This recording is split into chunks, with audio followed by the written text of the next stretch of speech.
Heyo, coming at you with a pretty good build that you can use for the mid to late game of Elden Ring, as well as the DLC.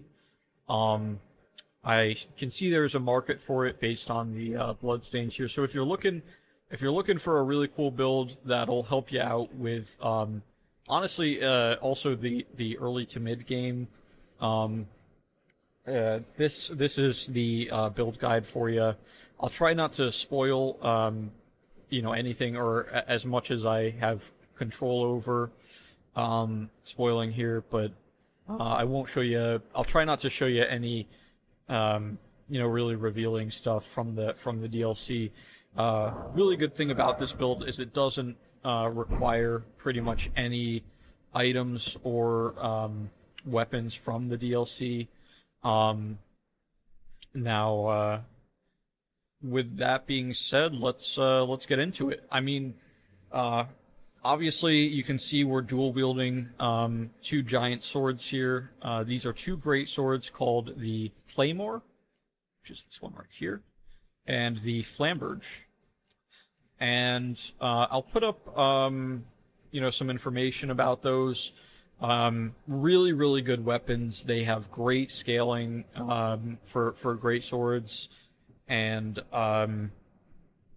really, really love the moveset. Look at that. The jump attack moveset is just insane for dual great swords, as well as dual curved great swords. So if you're looking for, something else, maybe you've done dual great swords, maybe try that, or even halberds, anything that does like really good power stancing with the jump attacks is gonna work well for you. Again, the focal point of this build is jump attacks. All about jump attacks and stance damage. But there is a added component here with the swords.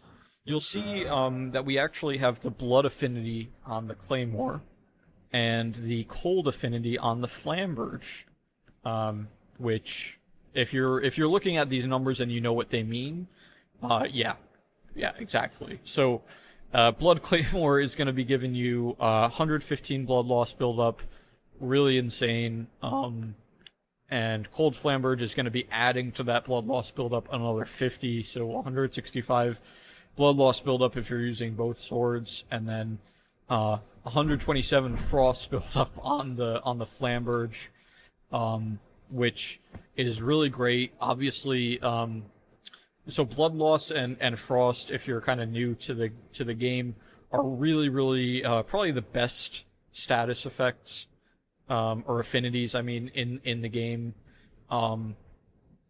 they both basically, when you proc them, which means when you hit enough of your blood loss buildup and frost buildup to overcome the enemy's resistance to those affinities. Both blood loss and frost, all they do is just take a chunk of health out of the boss. So yeah, really, really useful. Frostbite as well, when you proc it, not only will it take a huge chunk of health from the boss, but it'll also make your subsequent attacks do more damage. It'll make them weaker to your attacks. So, yeah. Really, really, really, really good. Probably, you could definitely call this build like min-max. I would say so. Obviously, there are probably better builds out there that are just, boss melting laser beams and stuff like that. But if you're looking for something that's really fun and it's like a melee option, then this is just sort of one that I kind of found in my most recent playthrough of the game that works really, really well. So yeah, I mean, you're proccing blood loss and frostbite, okay, and they also do a lot of stance damage, especially with the jump attacks. We got that part. Jump attacks are really powerful on their own, but what this build also does is it makes use of the Raptor's Black Feathers as well as the Claw Talisman. which the Raptor's Black Feathers is going to be giving you a plus 10% to your jump attack damage, and the Claw Talisman another 15%. So combined, plus 25%. They do stack towards your jump attack damage. Now, if you found an armor piece that you like better, you absolutely don't have to use the Raptor's Black Feathers. I personally think they look great. They kind of make you look like Ned Stark here when you're running around. But if you like something else better, by all means, go for it. The Claw Talisman giving you that plus 15% is probably going to be enough. Just the Raptor's Black Feathers also give you that extra plus 10%, which, combined with the buffs that we have for this build, really can get really insane. Now, speaking of buffs that we have, obviously, so we have this item here, Boiled Crab, which is a consumable that you can buy, that also happens to give you one of the best benefits, I think, in the game out of any consumable. You will have to complete a quest line for this item, so if you're interested in getting the Boiled Crab, I would definitely recommend, after you've kind of gotten to maybe Liurnia, looking into that quest line to see how you can complete it without locking yourself out of it, as can happen with a lot of quest lines in this game. Boiled Crab is going to be giving you some physical damage negation. Golden Vow is a incantation. Again, we have this finger seal that we can switch to and from. Golden Vow is going to be enhancing the damage of your attacks, but also giving you more resistance to enemy attacks. So both of those combined, really good, obviously.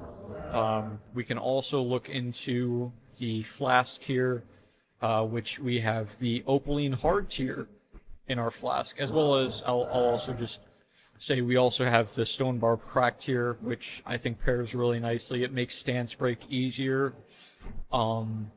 which again, with power stancing with this set, is just, again, min-maxed to hell, basically, but it works really well, is what I'm trying to say. It's almost overkill, but there it is. More physical damage negation. I'll try and put the numbers for this stuff up on the screen.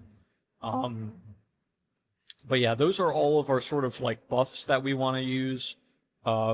Usually, I only throw on like the Golden Vow and the Physic for like boss fights, and I'll opt to save the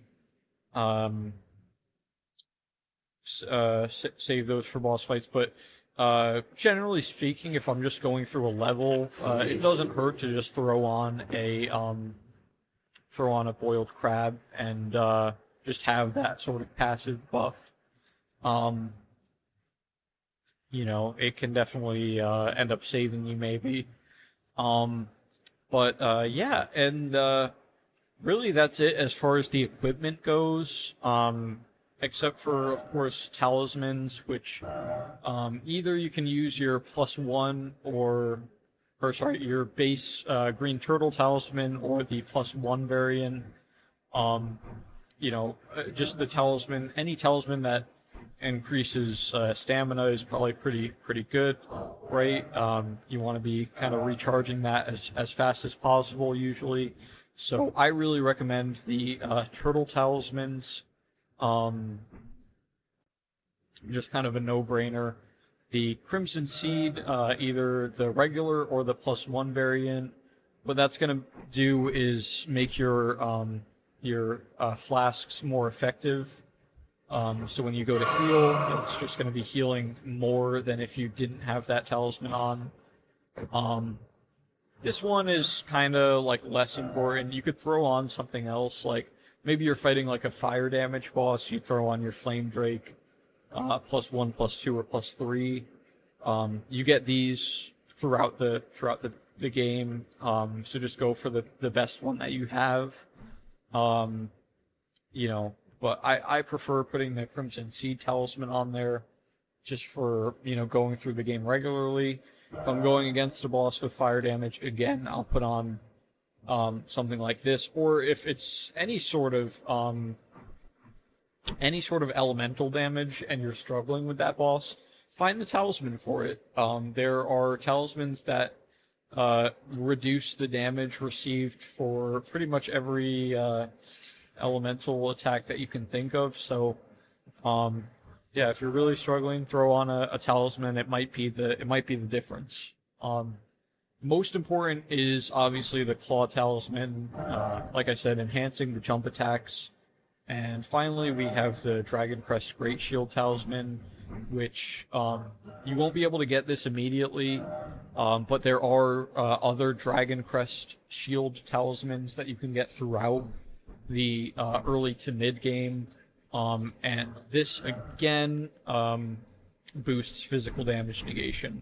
So, yeah, I would definitely recommend picking this one up before heading into the DLC. Again, this is a very, very late game talisman that you won't be able to get until basically the end of the game, so I wouldn't even really look it up how to get it until you've already like beat the game, the base game basically.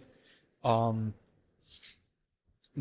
that being said, there is a Dragon Crest Shield Talisman that will be doing the same thing, just to a lesser degree for you.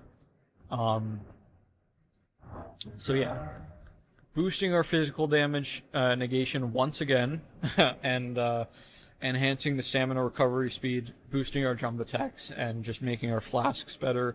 Again, this one here is probably the least important out of the bunch. Again, you can really put on like a modeled necklace or one of those like charms or whatever, immunizing horn charm or whatever.